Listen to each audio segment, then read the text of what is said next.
Hello, friends. This is Dave Hurwitz, executive editor at ClassicsToday.com, here with a new Tarantula Symphony.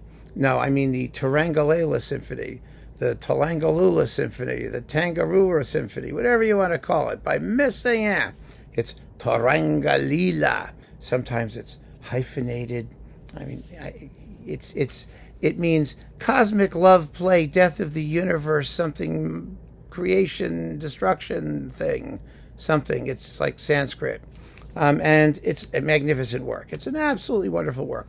In 10 movements, featuring a big solo piano part, here played by Marc-André Hamelin, who's amazing, and an ondes Martinot, which is an electronic Gucci that goes woo, like that. And actually an amazing solo part also for a keyboard glockenspiel, which doubles the piano in certain completely mad passages. And the Toronto Symphony here under Gustavo Gimeno, and the ondes Martinoist is Nathalie, which is fascinating. Okay, now, the Turangalila Symphony used to be one of, and I've said this before, one of the great road shows in classical music, because whenever it was performed, it used to be you had to have Messiaen's wife, Yvonne Loriod, and his sister-in-law, Jean Loriod, who was the only professor of ondes Martinot at the Paris Conservatoire. And it was really quite something to see, because the piece is written for just an enormous orchestra with a huge percussion section, and then you've got a piano and the ondes Martinot, the keyboard things at the front, and the glockenspiel is too, really needs to sit in the front too. And you can also have, I've seen it done with piano, ondes Martinot, glockenspiel, and even vibraphone, because there's a huge mallet part there too. And they kind of looked really cute, like, big, a little smaller, it just went, like that, when I saw them at one point. Really, since then, it's become a repertoire piece, which is amazing given the logistics required to actually perform it. I mean, when I first saw it, Messiaen was still alive, and he attended performances, and it was like amazing because he would sit there with his score, never moving, never smiling. He was totally humorless, and he would just turn pages like this. And his wife came out. I'll never forget, Yvonne Loriod, who was this huge woman, came out in this enormous batik dress with Indonesian things on it. And then Jean came out, who was also a rather large lady, with her hair pulled back and pinned back like this, like her head was about to split open into this gold lame thing.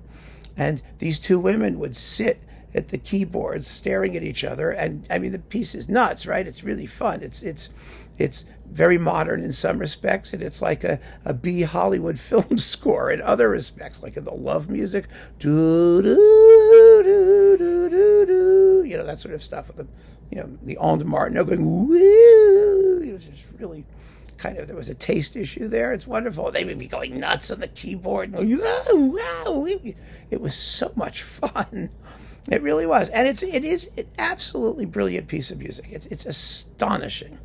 Absolutely astonishing in its creativity, in its sound world, in its ability to take you to other realms. I mean, because, Messiaen is all about three things. He's about Christianity, which doesn't show up here in this piece, bird song, which does show up here. There's a lot of bird song, and then rhythms, Hindu rhythms, which there's a lot of in the percussion section. They run through this piece.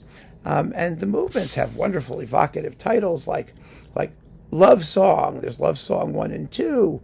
Then there's Turangalila 1, 2, and 3. These are rhythmic studies, which are fascinating. And the Garden of Love Sleep, and the Joy of the Blood of the Stars, and the Development of Love. And it's, oh my goodness, it's about Tristan and Isolde. I mean, it's just a big philosophical conniption. Is what this is. So what about this new performance? Well, it's been recorded now, goodness knows, more than a dozen times probably. And one of the things that I have noticed is that when it was first performed, and this is true of so many works these days, it's true of the Mahler symphonies, the Bruckner symphonies, it was an event. It was a special event, and so the recordings had a certain special quality. That special quality manifested itself, first of all, the fact that Messiaen was around. I mean, he basically praised every performance he ever heard of anything, so he wasn't a reliable guide to maybe the best interpretations, but they seemed to give the thing some room to breathe. Since he's died, performances have shown up. I mean, they used to take 2 LPs and sometimes 2 CDs because the tempi were a little broader. They've speeded up.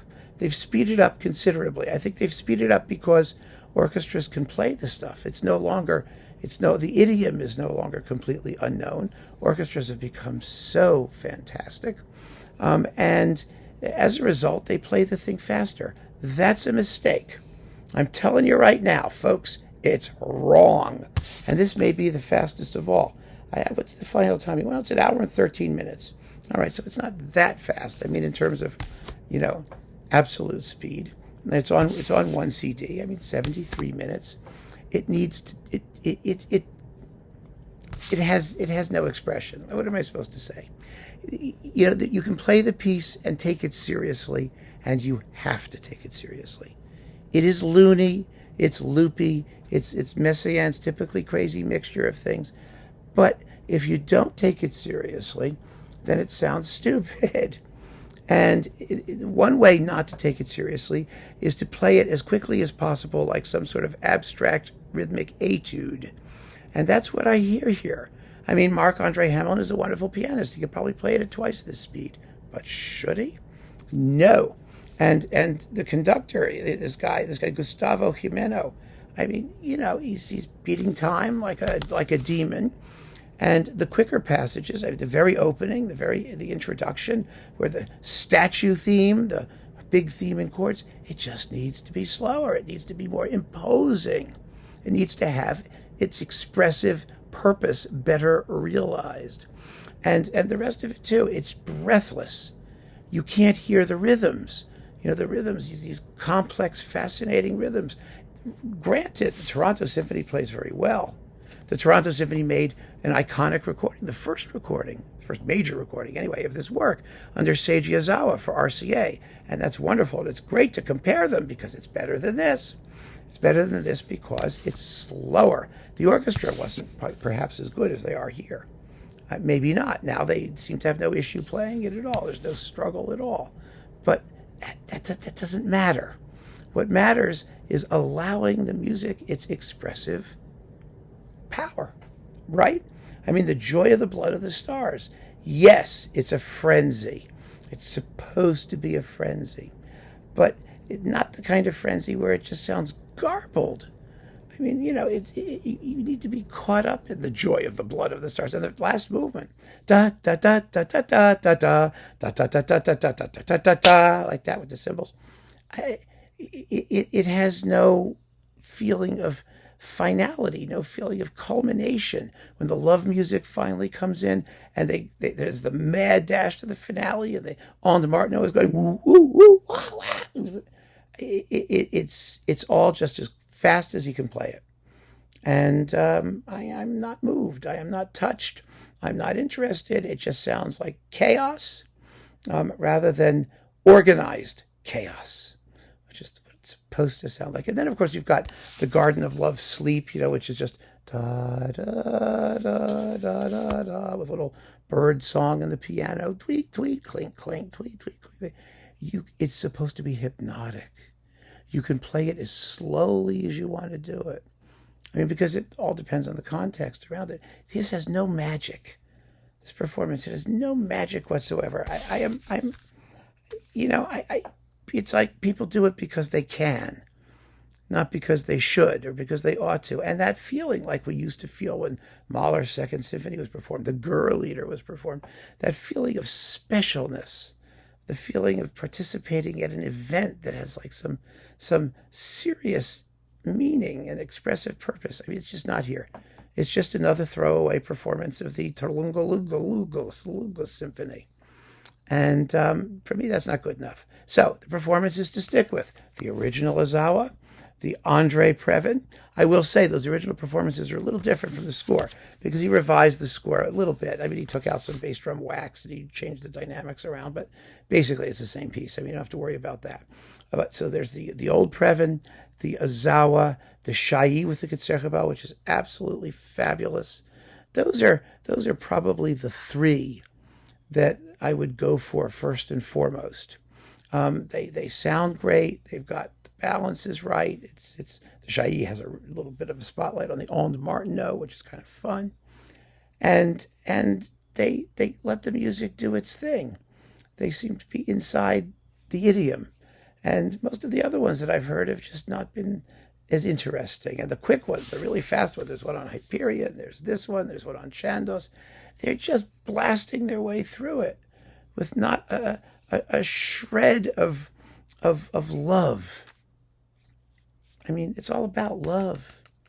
It says love, Song of Love 1, Song of Love 2, the Garden of Love Sleep, the development of love. It's all about love. This isn't a love. This is a one-night stand. It's a quickie. Messiaen deserves better. So keep on listening, friends. Thanks for joining me. Take care.